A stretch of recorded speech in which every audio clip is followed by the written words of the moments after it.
Today's episode is going to feature Ryan Lupberger. He's the co-founder and CEO of Cleancult, and they're actually one of the first companies ever to put soap in milk cartons. If you've ever wondered what it's like to step into that industry and the challenges you have to face getting onto the shelves of major distributors like Walmart and the like, then this is going to be an episode that will have that education for you.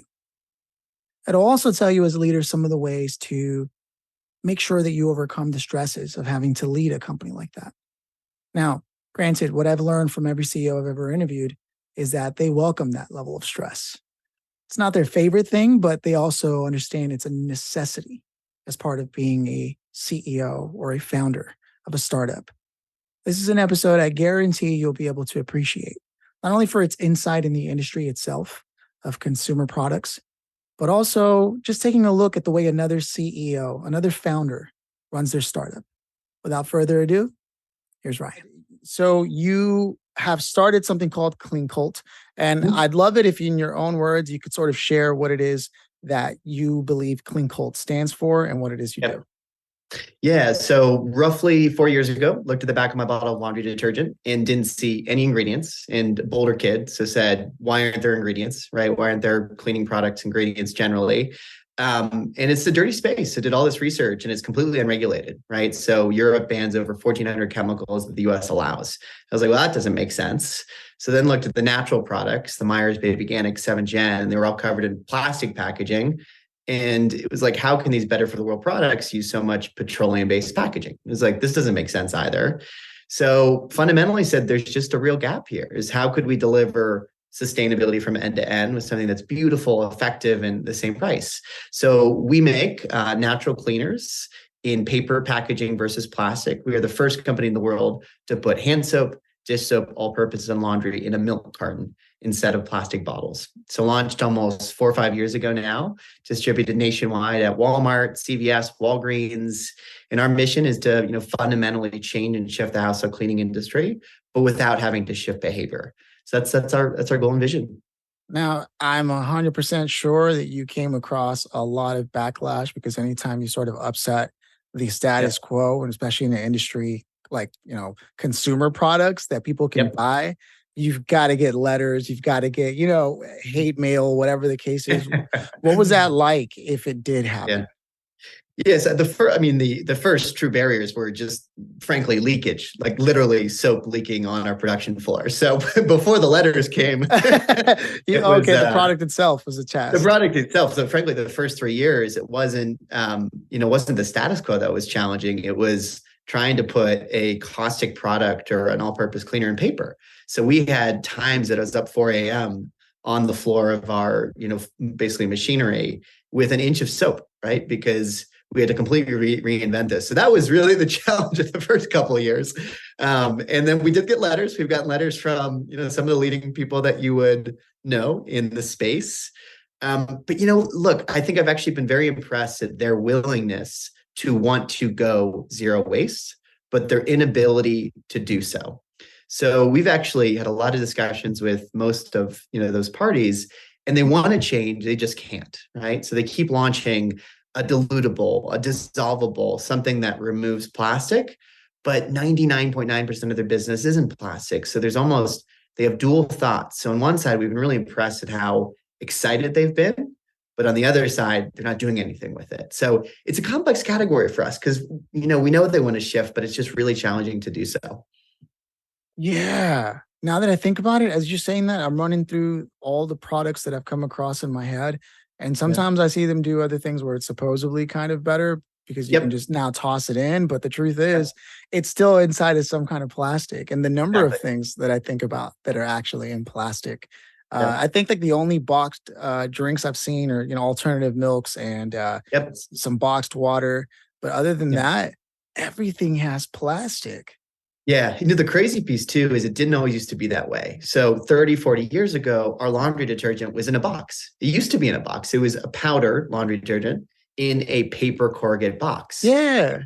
In the 60s, 70s, everything changed and they went to liquid products in these massive plastic packaging. So what we get hopeful about is that it doesn't have to be this way. It's not always been this way. But, the last 30, 40 years, wrong decisions were made and it's filled our stores with more plastic than ever before. We just fundamentally want to shift that. Now, what was this like when because you didn't bootstrap this, right? So what was it like trying to potentially, because from what I've heard, Yeah. you've got to worry about warehousing, the manufacturing, getting the Yeah. approvals, bringing a team. That's going to take a lot of Yep. cash. How did you make this Yeah. happen? When we first started the business, we didn't want to do any of that, right? Right. We wanted to bootstrap. We were really kind of clear, but we actually, in the US, there's no manufacturers that can run a non-food product, soap, on a food machine. So think about a juice manufacturing line, a milk manufacturing line, water. You can never run soap on that, right?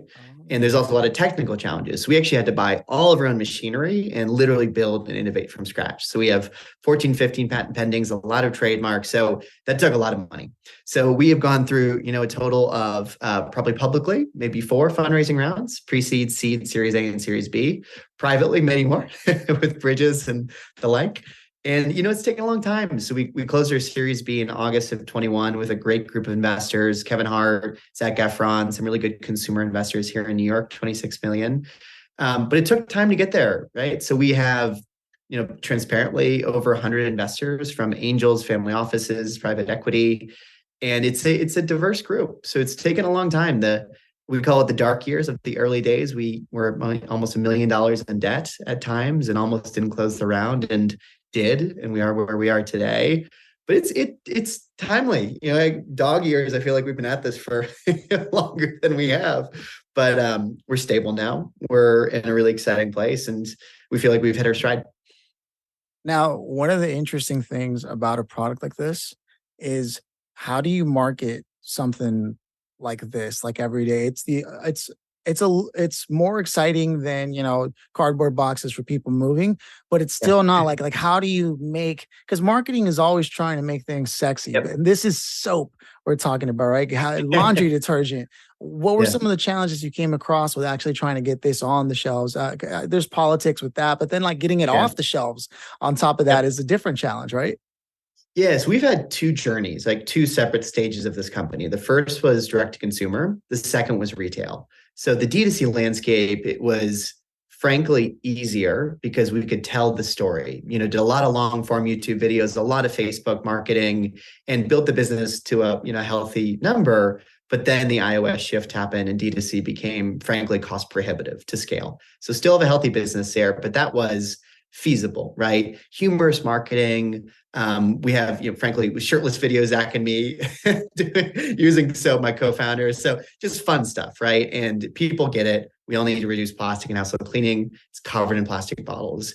Retail now, which is the majority of our business, that's been a challenge, right? Because you're sitting next to massive plastic bottles that have unlimited funding, right? To go after trade dollars, discounting, merchandising across. So that's been hard. So I think what we've learned is the carton is the brand block, which has been really useful because you go in a hand soap aisle and you stop because you see, why is there a juice or a soap? Why is there a milk carton in my hand soap? So we have great stopping ability. And now we focus 100% on our branding. We're on our 4th rebrand now and feel like it's just continued to finally nail our value prop. But retail is a tough environment, right? So for us, it's been getting the right packaging, the right placement on shelf, the right pricing. We're now price parity to Mrs. Meyer's, which has been a real challenge for us to get to. And then placement. So yeah, to answer your question, it's challenging and continues to be challenging. Now, had you known it was going to be this way, early on before you started, would you have still approached this? I know that's a trick question, but what I'm actually Yeah. trying to get at is, there are startup founders listening to this and looking for insights. And I've heard a lot of entrepreneurs say that if they knew how hard this was going to be when they started, they probably wouldn't have done it. But what's your take on that in terms of grit and in terms of what it takes to start a product like this? How do you feel now looking back if you had known? Yeah, I mean, our 2 values at Cleancult, it's endurance and optimization, right? So that's what we live by, and just day in, day out, let's continue to have stamina and keep going and continue to optimize, right? We're on product iteration 6, we're on formulation iteration 7. We finally got the price point. We're launching a really new innovation this summer that we're excited about. So to answer your question, Yeah, I don't know. It's been a journey of like self-realization. I think I've become a better person, a better leader, a better individual. I think I've pushed myself more than I ever thought possible. I've met with CEOs of the leading Fortune 500s. I work with Walmart, which is the largest company in the world. I'm in meetings that I never thought was possible. But it's also dogged, right? It's exhausting. It's 24/7. It's forever. It's perpetual. So I think, yes, I would have done it again, but I don't think at that time I would even have the consciousness or mentality to know what the journey would entail. So I don't, the question, I don't even know it's possible because like I've changed so much over the last 6, 7 years that I don't know if I'd be the same person. I love to hear that. What would you say is the one thing that's changed most about you? I think patience probably. Mm. Yeah, is that originally we say that this is going to take a couple of years and we'll be X size, and then we'll take, this amount of time. But I think patience, commitment, and I think just empathy generally is. I think a leader in this environment has to just be very empathetic, or else you're going to lose talent, you're going to lose partners, you're going to lose suppliers. They don't need us, right? So I think empathy has been big, and then I think consistency is that I think consistency is so undervalued right now is that I've learned how to be much more consistent. The adage like showing up is 70%. I think it's like 90%, right? You show up and be optimistic. It's just there's a lot fewer founders out there. There's a lot fewer operators out there. There's a great resignation. There is a fundraising, challenge. So I just think for people that want to do it, just showing up day in, day out for 5, 10 years and it'll work. So I Love just it. like that has been the biggest vision or the biggest update or change for me personally. Oh, that's an absolute transformation, and it's not like a wishful one. I hope to grow to be this. You are that Yep. now, and there's no Yep. going back from that. So, with that Yep. said, with our mind on the future, what does lie in store for you? Are you setting up for? Can you talk about that? Are you setting up for an exit? Are you looking to do this as long as you can because the mission isn't Yeah. even complete yet? Yep. So for us, we want to reduce as much plastic and household cleaning as possible. That's always been our vision, right? We want to build a great business and completely change the categories. Personally, I think we're just getting started, right? Is we just got nationwide distribution at Walmart, 5 categories, 17 SKUs, 3,000 stores. So that's big for us. We just launched in Kroger. We're launching with some other retail partners. So for us, that's everything. And I just think we're scratching the surface. As you go into laundry aisle, and it is the heaviest plastic in an entire grocery store. And there's not 3 or 4 or 5 brands challenging them. There's one, and it's usually us, right? So there's just so much space, so much opportunity in these spaces. So I think we're just getting started. We have a lot of excitement to come. We have some really exciting products launching in summer. So in about 4 weeks, we can come back maybe a couple months to share more. So I think we're just getting started. Man, I really can't thank you enough for being the difference. Do you psych yourself up? I talk to myself in the mirror, like sometimes I'm like, come on, man, you can do this, what have you. Do you have any secret sauce yourself that keeps you moving, or is it those motorcycle rides across the country? No, I am not personally or don't have the bandwidth or ability to start every day self-realizing, right? Meditating, drinking my tea for 2 hours, visioning the future, taking time for self-reflection. That's not me. So I think personally it's been okay, if that's not me, how can I still show up every day and all days and still evolve and be the leader I need to be? I just think it's just 3 or 4 things. It's endurance, it's optimization, it's consistency, and it's kindness. And I think a lot of leaders overcomplicate it because so few leaders get the basics right. Right. Like, are you talking to your team often? Do you have a clear vision? Do you have money in the bank? Do you personally have a structure of talent reporting? And I think so many people go on to so many higher levels of evolution, of self realization before they just get the foundation right. So I'm still on the foundation. So I think for me, it's just showing up every day, continuing to appreciate the progress, appreciate the team. But it's a journey. I don't know if it's going to be a different answer probably in a month and a different answer probably in a couple months after that. And I appreciate that. I think there's also one other thing that we can learn from you because you've taken the arrows on the back, as my friend Jason Miller likes to say. He was a Army vet. You've done that for the team, and for anyone who will follow in your footsteps. Like you said, you want more comrades in this space. When Yep. working with the more established professionals in that world. I know you talked about optimism, and this seems Yeah. to be a running theme here. Is there a dynamic that you were surprised to find is necessary when working with sort of the more established, the more traditional incumbents of this consumer, situation and Yeah. and all that? You know Yeah. what I mean? Is there I think there's something in particular that you were like, wow, I really need to be this guy?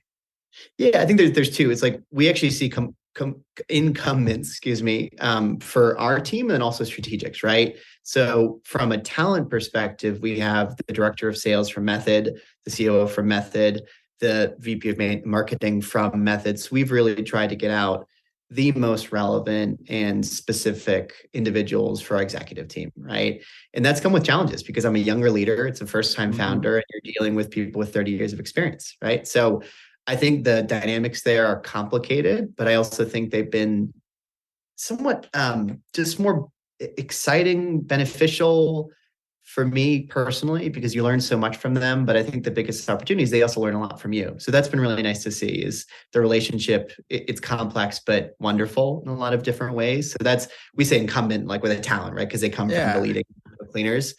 And from a what's called corporate perspective, it's how do you balance getting to know them, but never being for sale, right? Because the minute you're for sale is the minute that it just, A, you're probably not ready, and B, unless you're running a real process north of 50 million in sales, like it's just not going to be the right outcome usually. So for us, it's like, how do we build these relationships, but also never be for sale, right? And that's been a really fine balance that we've tried to have, probably not always perfectly. But also say, look, I don't necessarily know if I want to sell this to a strategic. Maybe it's a Series C, and we go into different categories, right? So yeah, it's just that fine balance of like talking to the incumbents, noticing them, building relationships, but not being too focused. And how do you balance that throughout the journey? I appreciate you digging into the bag to bring out that wisdom, man. I know it was hard won, and anyone who's going to listen to this, I know is going to be grateful for that. And personally, I hope that this is the beginning of a long term relationship as I start watching your growth. Yeah, I appreciate that. And thanks again for having me today.